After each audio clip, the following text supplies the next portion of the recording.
porque hay queloides. Y esta de tercera intención es en la que el cirujano primero hace una limpieza quirúrgica. ¿Qué es lo que van a encontrar cuando tengan un paciente con herida? Van a tener síntomas generales, ¿no? Dependiendo de lo que se va a lesionar, puede haber síncope, hipotimia por el dolor, puede haber hipovolemia, depende del tipo de compromiso que haya, ¿no? Si es una lesión simple, si es una herida simple, pues habrá dolor, probablemente puede haber hasta lipotimia. Pero si es una herida compleja y hay compromiso de vasos, podemos tener hasta un shock hipovolémico. Entonces es lo general, lo que vamos a ver. Y localmente, ¿qué vamos a encontrar? Todos los signos que conocemos, ¿no? Dolor, hemorragia. Y ojo, eso es importante, ¿no? Saber cómo diferenciamos un sangrado arterial y un venoso, ¿no? ¿Cómo diferenciamos un sangrado arterial y un venoso?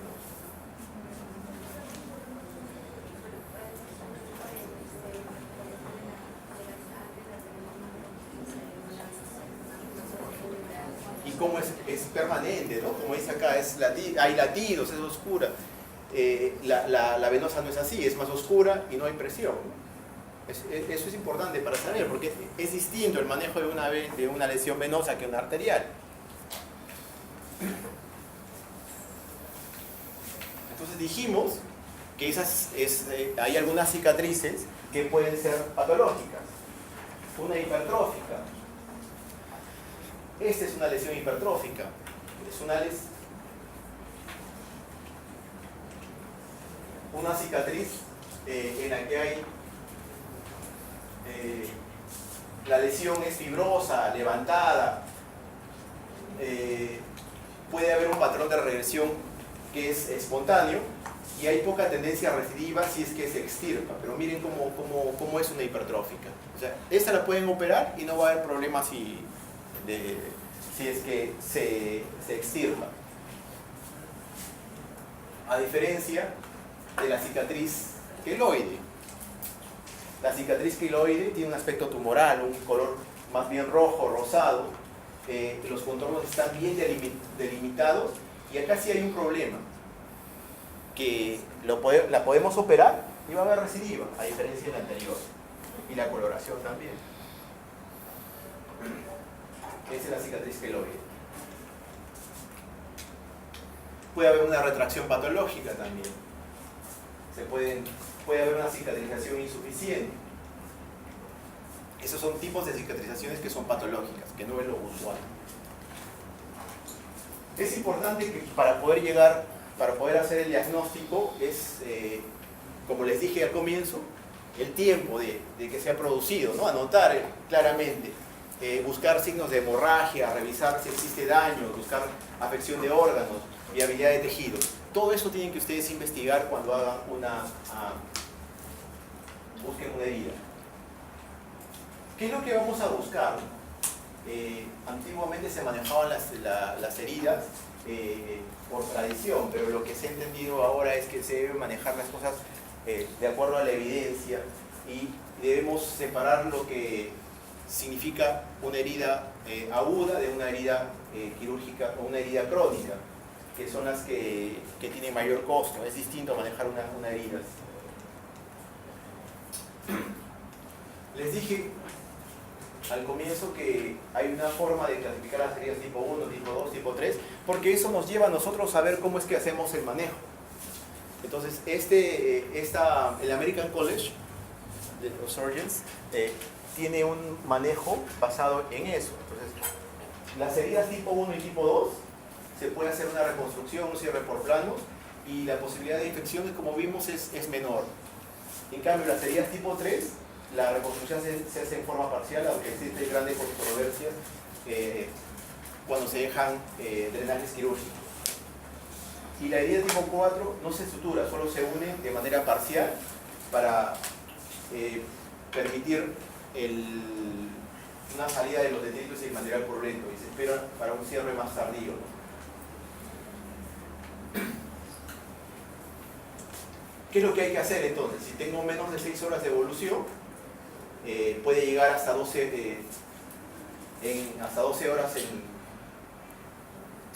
si la lesión está en cara, y no se penetra, el lugar que sea incidido tiene menos de 1 centímetro de profundidad y será sucia cuando tiene más de 6 horas de evolución. ¿Qué va a pasar con las heridas? Si tiene más de 6 horas de evolución, como dijimos, no se debe tocar, se debe hacer un cierre por segunda intención. Si tenemos menos de 6 horas de evolución, pero existen signos de infección, se puede hacer un cierre por segunda intención más antibiótico terapia. Si no hay signos de infección, se hace debridación y un cierre primario más antibiótico terapia. O sea, siempre que haya más de 6 horas hay que hacer tratamiento antibiótico, no solamente el cierre.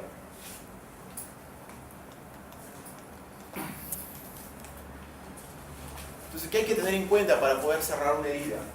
Hay que tener en cuenta el compromiso de la herida.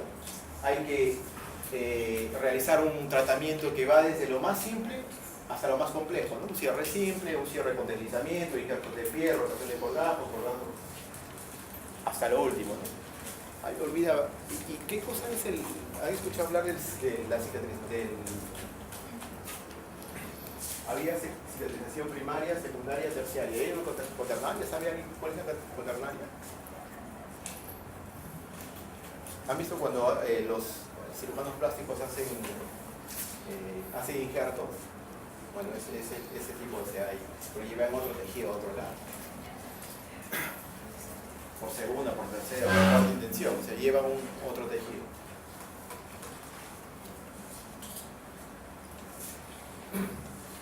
En el caso en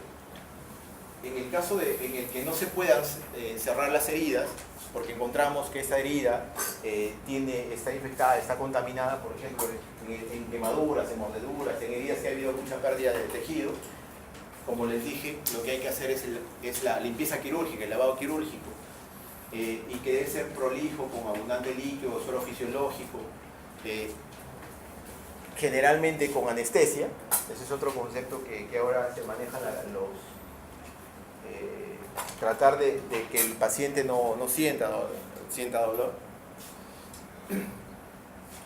Y después se va a hacer, o sea, primero se hace la limpieza quirúrgica y después se va a hacer el cierre propio. Lo que siempre debemos buscar, es como en toda herida, es que hay que evitar la tensión. Nunca una herida suturada a tensión es buena. Hay que cerrarla lo mejor posible. Probablemente, cuando ustedes sean internos, bueno, ahora ven menos cirugía abierta que antes, pero básicamente van a darse cuenta que el cirujano deja al ayudante, al residente, a que cierre la herida. Y a veces no nos damos cuenta que ese es un momento importante en la cirugía. El cierre es tan importante como cualquier parte de la cirugía, porque si no hay un cierre adecuado, la herida se puede abrir o podemos lesionar un órgano interno si es que no hay un cuidado. Pero igual, entonces lo que hay que evitar es la tensión. Hay que suturar la herida por planos, en lo que sea posible. Hay que elegir el material de sutura adecuado. Elegir entre una sutura, eso va a depender del tipo de sutura, no siempre se sutura igual, no es igual suturar a un paciente desnutrido que a un paciente eutrófico, no es igual suturar a un paciente que tiene infección a uno que no tiene infección. Si yo quiero suturar a un paciente en el que ha habido infección, contaminación, es mejor que utilice sutura continua o discontinua. Discontinua. ¿Y por qué? ¿Por qué es mejor utilizar sutura discontinua? Porque si en caso de una infección nos estoy localizando solamente puntos que están en ese lugar, si no nos convertimos en pecadores otra vez. Sí, puede ser eso, pero la razón es porque, al contrario, cuando si se abre un punto, se va a abrir uno solo, no se va a abrir todo. O sea, es básicamente porque. Y es mejor utilizar material multifilamento o monofilamento. ¿Y por qué monofilamento?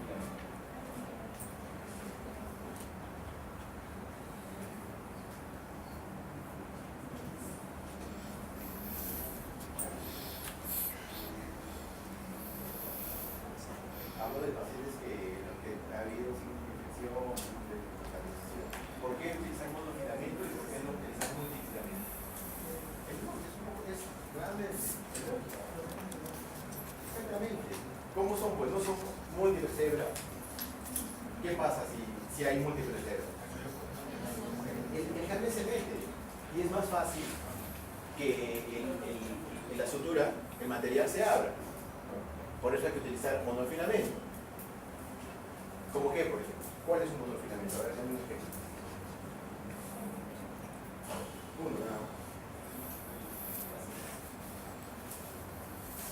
Sí, he utilizado.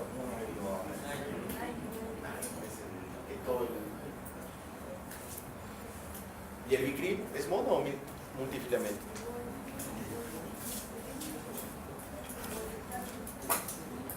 ¿Es mono o es multi el Vicryl? Es multi. Entonces vamos a tener suturas, ¿no? Ustedes esto ya lo saben de la clase de suturas, ¿no? Suturas que son absorbibles, que no son absorbibles. Todas las suturas pueden ser o absorbibles o no absorbibles. Pueden ser monofilamentos o multifilamentos y pueden ser biológicas o sintéticas. Distintos tipos de... Y de acuerdo a eso va a ser la fuerza tensil, de acuerdo a eso va a ser el tiempo de absorción. ¿Y qué es fuerza tensil? ¿Ah? ¿La capacidad para qué? Incapacidad de romperse. El tiempo en el cual se van a romper. El tiempo del cual van a soportar antes de romperse. Aquí tienen distintos tipos de sutura. Ahí está el Vicryl o el Dexo. El tiempo de absorción es distinto. ¿Y quién produce más reacción? ¿Una sutura absorbible sintética o una biológica?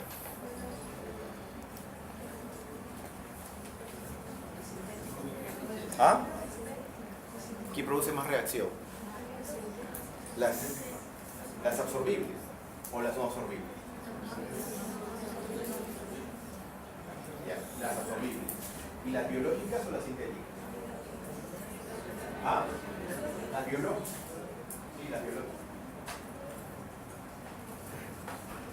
Las suturas, esto es lo que el autor de este texto dice que debería cumplir una sutura para ser la mejor sutura, la ideal.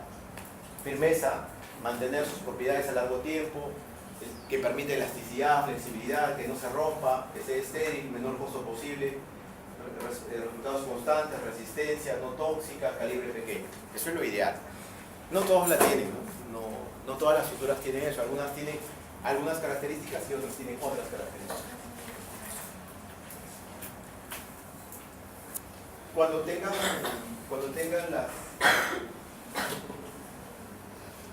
las heridas, ustedes seguramente cuando hayan suturado algunas veces los citan para retirar los puntos. Y no es igual tratar una herida de la cabeza, de la mano, de la cara, ¿no? Miren cuándo se retiran. Las que se demoran más, de las manos, los pies, hasta las plantas, 21 días. En la cara hay que sacarla rápido, de 3 a 5 días.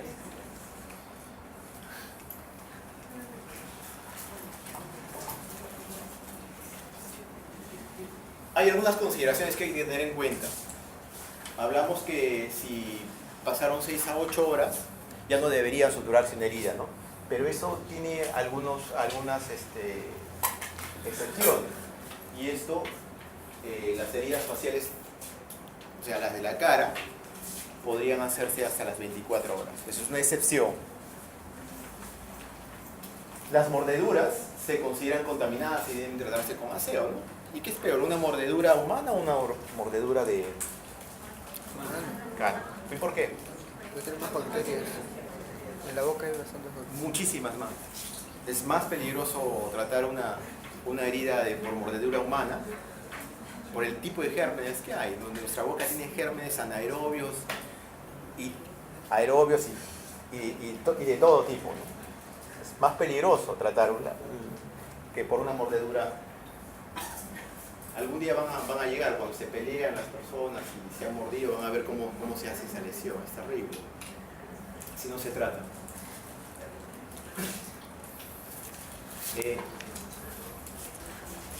Ahora existen una serie de adhesivos, o sea, se pueden, ya no hay que suturar, ¿no? Se pueden utilizar algunos tipos de pegamentos, ¿no? Esos pueden ser naturales, ser sintéticos. Y todos estos son los nombres que pueden tener. La verdad que el que yo he utilizado alguna vez es el Tisupol. Otros no los he utilizado.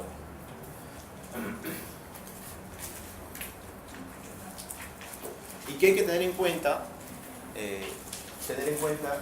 Que las heridas, después siempre tiene que uno tener en cuenta si es que ha habido o no profilaxis antitetánica, si es que ha habido, dependiendo del tipo de mordedura del animal, si es que ha habido vacunas, o si hay que colocar vacuna antirrábica. No debería ir ninguna persona que trabaje en salud sin tener sus vacunas antitetánicas, sin tener vacuna para hepatitis B. Yo estoy seguro que todos la tienen, ¿no? ¿O a alguien le falta la hepatitis B? ¿A alguien le falta? Si no, vamos a poder hacer el internado después. ¿A alguien le falta? Pero si acá la doctora Guillén pone su carpa 3-4 veces al año, o sea, no me pueden decir que no se van a vacunar porque se las da gratis acá y no tienen que ir a ningún lugar. En serio, cuando hagan el internado, además de sus exámenes, de su examen, de su certificado médico y mental, tienen que traer su carnet de vacunación. Si no, no pueden hacer el internado. Es un requisito.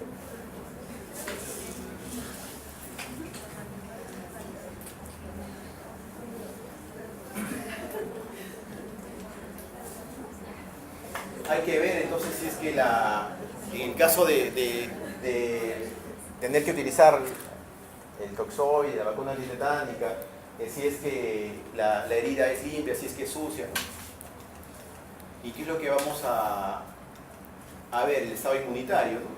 Se considera un paciente categoría 1 si es que ha recibido algún tipo de vacunación antitetánica dentro de los últimos 5 años. Será tipo 2 si es que la vacunación la han tenido entre los 5 y 10 años. Será categoría 3 si es que la vacunación ha sido más allá de los 10 años. Y categoría 4 cuando no ha habido vacunación.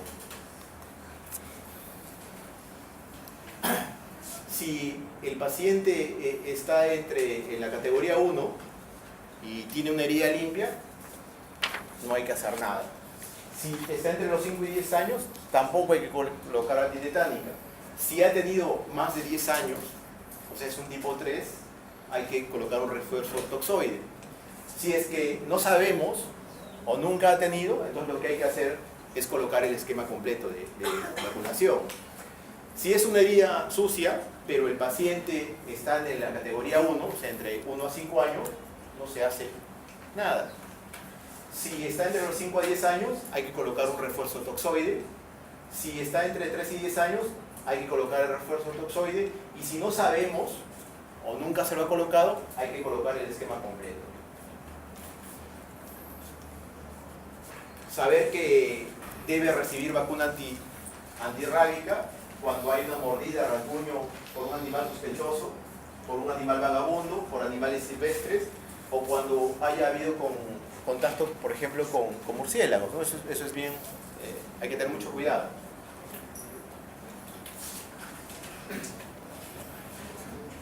Las heridas crónicas, sabemos que tienen una cicatrización compleja,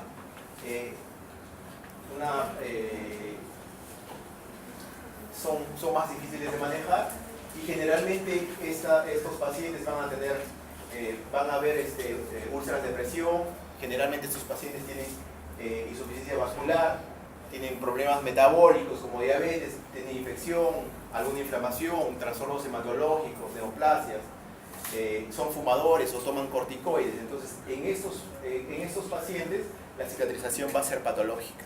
O sea, eso es lo que hay que ver también. O sea, no solamente hay que ver el tipo de cicatrización, sino si el paciente tiene alguna comorbilidad.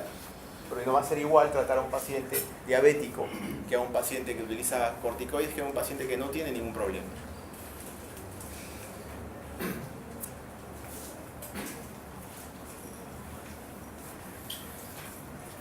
En las heridas crónicas se utiliza tipos de curación distintos, se utilizan apósitos. No sé si alguien ha tenido oportunidad para ver este tipo de productos que se utilizan ahora.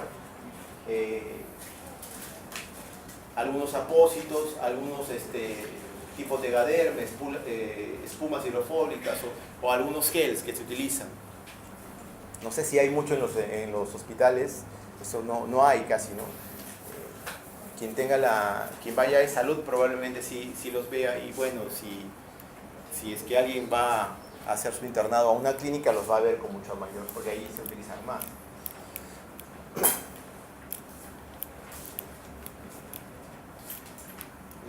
También van a haber hidrocoloides y algunos alginatos. Nunca debemos utilizar antisépticos en las heridas crónicas. Nunca. Y sí sabemos que es un antiséptico, ¿no? A ver.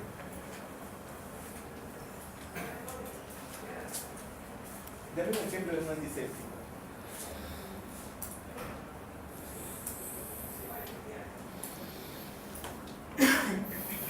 ¿Ah? No me escucho. Quedó oído. ¿Y qué es un antiséptico? ¿Qué? ¿Cómo se define?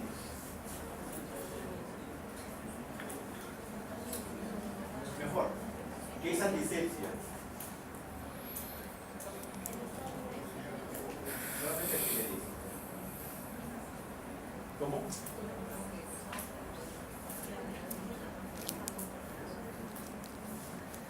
¿Y cuál es la diferencia entonces entre antisepsia y desinfección? ¿Cómo?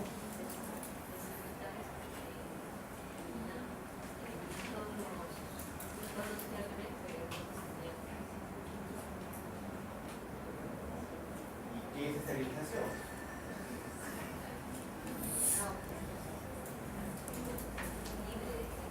Libre de gérmenes. ¿Qué diferencia hay entre antisepsia y desinfección? Son conceptos que parecen similares, pero eso lo han visto en la primera clase que hacemos antisepsia, asepsia, desinfección, esterilización, ¿no es cierto? El examen es la próxima semana, ¿no? Les van a venir preguntas de eso. Cada uno más o menos de nosotros hace como 5 preguntas. ¿Qué diferencia hay entre desinfección y antisepsia?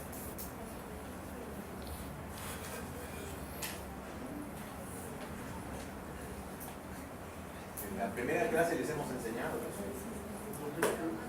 ¿Ah? El tiempo no tiene nada que ver con el tiempo. ¿Es igual desinfectar que hacer antisepsia? ¿Qué cosa es entonces desinfección y qué es antisepsia? ¿Por qué les pregunto? Porque ahí les digo, no se debe utilizar antisépticos en herida crónica, pero mal hago en seguir avanzando si no sabemos qué es antisepsia, qué es desinfección, qué es esterilización.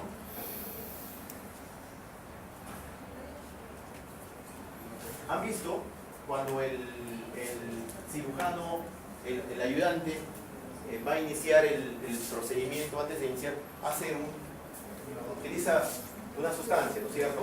¿Qué es lo que hace? La aplica encima del abdomen, por todo el cuerpo. Eso es un ejemplo de antisepsia, porque está utilizando un antiséptico, porque se hace sobre una superficie animada. ¿Y cuál es la diferencia con la desinfección? Nosotros desinfectamos el material, las pinzas. ¿Y cuándo hablo de esterilización?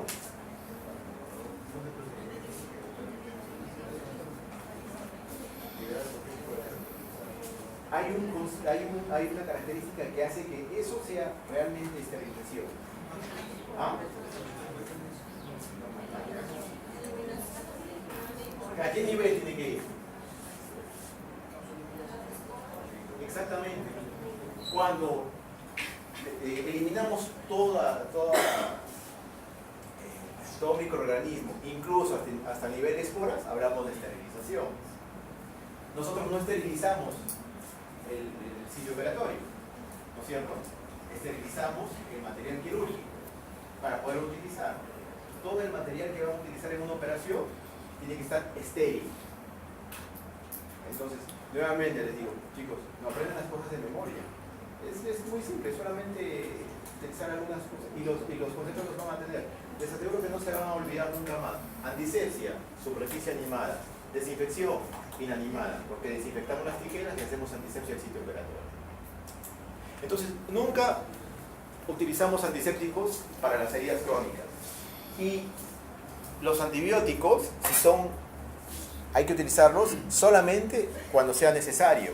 El mal uso de antibióticos hace que después las reales infecciones no se puedan curar. ¿Alguno ha escuchado este término? Vacuum Assisted Closure. BAC. Nunca lo he escuchado.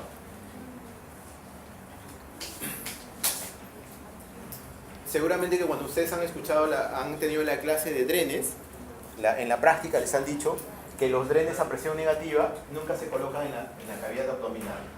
¿Les han dicho eso seguro? ¿O no? O se puede colocar un dren a presión negativa dentro de la cavidad abdominal. ¿Se puede colocar o no? A ver, ¿quién me levanta? Levantándome la mano y diciéndome por qué. O yo les pregunto. ¿Se puede utilizar o no se puede utilizar?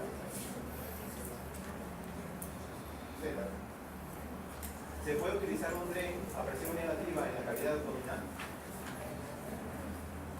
No. ¿Y por qué? ¿Por qué no se puede utilizar? ¿Conocen los drenes a presión negativa? ¿Han visto alguna vez alguno? ¿Nunca han visto? ¿No han visto esos drenes que tienen un fuelle que se comprime? Un hemovac, ¿cierto? Hemosub, ese tipo de drenes. Esos funcionan a presión negativa. ¿Qué hacen? Aspira constantemente.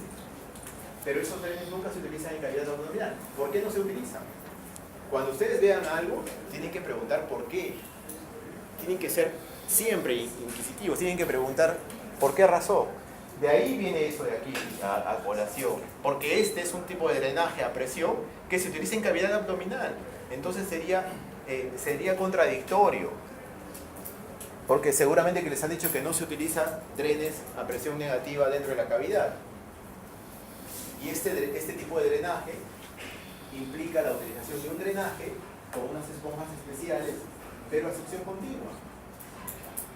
El problema de utilizar drenes a presión negativa en la cavidad abdominal es que se puede aspirar una víscera, la pueden succionar.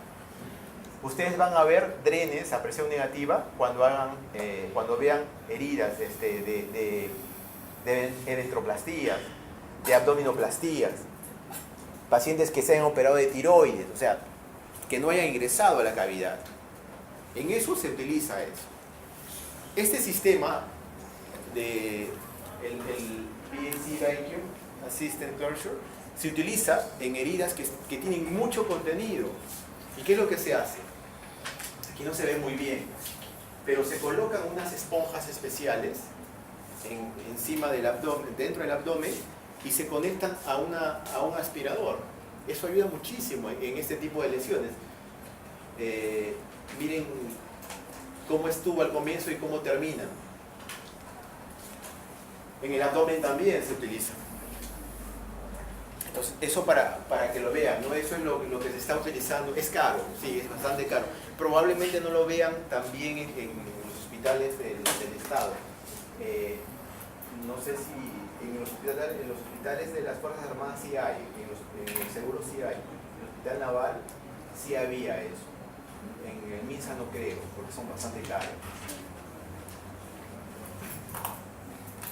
Pero sí es muy bueno y se utiliza bastante. Ustedes lo van a ver ahora cuando haya heridas muy contaminadas, muy infectadas, utilizar el VAC.